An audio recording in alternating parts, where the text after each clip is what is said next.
Selamat pagi sahabat KKS yang dikasihi Tuhan. Selamat datang di podcast Duduk Diam di Kaki Tuhan. Pagi hari ini kita akan merenungkan firman Tuhan dari kitab Keluaran pasal 23 dan 24. Supaya firman ini melekat di hati sahabat KKS kalian, saya anjurkan sahabat KKS untuk sudah membaca terlebih dahulu Keluaran pasal 23 dan 24. Sebelum memulai renungan, mari kita berdoa.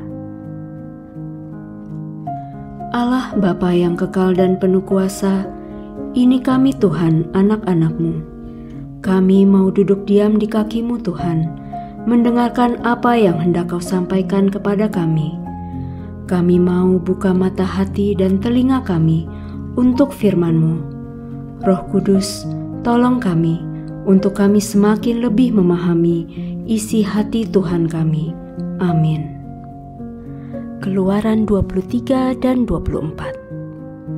Sahabat KKS, Keluaran 23 ayat 1 sampai 18 adalah aturan yang dibuat oleh Tuhan. Ayat 20 sampai 33 adalah keuntungan jika taat. Jika bagian kita kerjakan, maka bagian Tuhan adalah membela kita. Pasal 24 ayat 12 sampai dengan 14 kita simak. Mengapa hanya Musa yang boleh naik menemui Tuhan?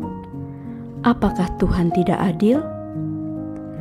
Mari kita ingat perkataan Tuhan Yesus di Matius 7 ayat 13 sampai 14. Masuklah melalui pintu yang sesak itu, karena lebarlah pintu dan luaslah jalan yang menuju kepada kebinasaan, dan banyak orang yang masuk melaluinya. Karena sesaklah pintu dan sempitlah jalan yang menuju kepada kehidupan, dan sedikit orang yang mendapatinya. Ayat ini berbicara tentang masuk surga tidak gandeng-gandengan. Menghadap Tuhan itu sendiri-sendiri karena pintunya sempit. Analoginya seperti ketika kita check-in naik pesawat, di bandara ada pintu yang hanya boleh sendiri-sendiri masuknya. Untuk dideteksi bahwa senjata tajam atau hal-hal yang berbahaya akan kedeteksi di pintu tersebut. Kenapa hanya Musa yang boleh naik? Karena hanya Musa yang didapati hatinya berkenan kepada Tuhan.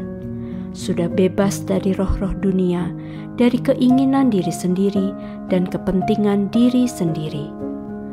Mari kita belajar naik ke level yang baru, level bebas dari iblis, masuk pada dimensi manusia ilahi, di mana surga, para malaikat Tuhan sangat sibuk mendampingi kita. Sahabat KKS, mau menjadi seperti Musa atau kebanyakan dari orang Israel yang menunggu di bawah? Itu pilihan kita. Hiduplah dalam atmosfer yang sudah bebas dari iblis, maka akan mengalami open heaven. Tinggallah dalam perjanjian Tuhan dan jangan keluar dari perjanjian itu. Maka tidak perlu bergumul menjalani kehidupan sehari-hari, sebab sudah tinggal dalam penyediaan Tuhan di segala aspek. Mari kita simak Keluaran 23 ayat 20 sampai 21. Sesungguhnya aku mengutus seorang malaikat berjalan di depanmu untuk melindungi engkau di jalan dan untuk membawa engkau ke tempat yang telah kusediakan. Jagalah dirimu di hadapannya dan dengarkanlah perkataannya. Janganlah engkau mendurhaka kepadanya, sebab pelanggaranmu tidak akan diampuninya, sebab namaku ada di dalam dia. Mari kita simak Matius 4 ayat 10 sampai 11. Maka berkatalah Yesus kepadanya, "Enyahlah iblis, sebab ada tertulis, engkau harus menyembah Tuhan Allahmu dan hanya kepada Dia sajalah engkau berbakti." Lalu iblis meninggalkan dia, dan lihatlah, malaikat-malaikat datang melayani Yesus. Hidup dalam dimensi ilahi dimulai dari kita berkata, "Enyahlah iblis." Injak kepalanya supaya tumitmu tidak digigit dan iblis tidak sampai memasukkan racun sakit hati, kepahitan, kecewa, marah, kebaskan, dan alami. Sahabat KKS, kembali ke topik manusia ilahi. Mungkin ada yang berkata, "Aku tidak butuh malaikat. Yang penting aku doa, baca Alkitab, dan pelayanan. Daripada aku pusing dengan malaikat, sebab ada iblis yang menyamar sebagai malaikat terang." Jangan ada yang mempunyai prinsip seperti itu ya sahabat KKS. Lihat, Tuhan Yesus saja dilayani malaikat-malaikat. Bangsa Israel juga dikirimkan malaikat oleh Tuhan untuk menjaga mereka. Waspada terhadap kesombongan rohani. Ini adalah penyakit rohani yang mengerikan yang menimpa anak-anak Tuhan. Dan itulah yang akan membuat mereka tidak bisa lari dan terbang, tidak ada progres dalam hidup mereka dalam segala aspek. Mari kita naik ke level yang baru, bebaskan hidup kita dari semua pekerjaan iblis. Sakit hati, sombong rohani, susah mengampuni, marah, tersinggung, konflik, keras kepala, susah menerima nasihat dan teguran, mamon, egois adalah bagian dari pekerjaan iblis. Jika hal tersebut masih ada, artinya area sekelilingmu belum bersih. Ayo naik dengan dimensi baru.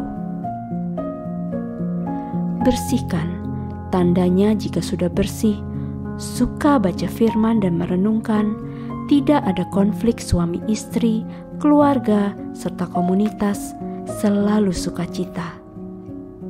Sahabat KKS, ketika kita sudah mengerjakan itu, baru nanti melihat dimensi sebagai anak-anak Allah yang berhak mendapat fasilitas kerajaan, salah satunya pelayanan malaikat.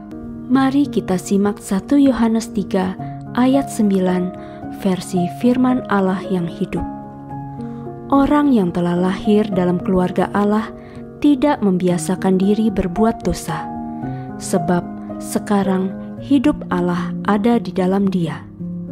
Maka ia tidak dapat terus-menerus berbuat dosa, karena dikendalikan oleh hidup baru yang tertanam di dalam dia, ia telah dilahirkan kembali.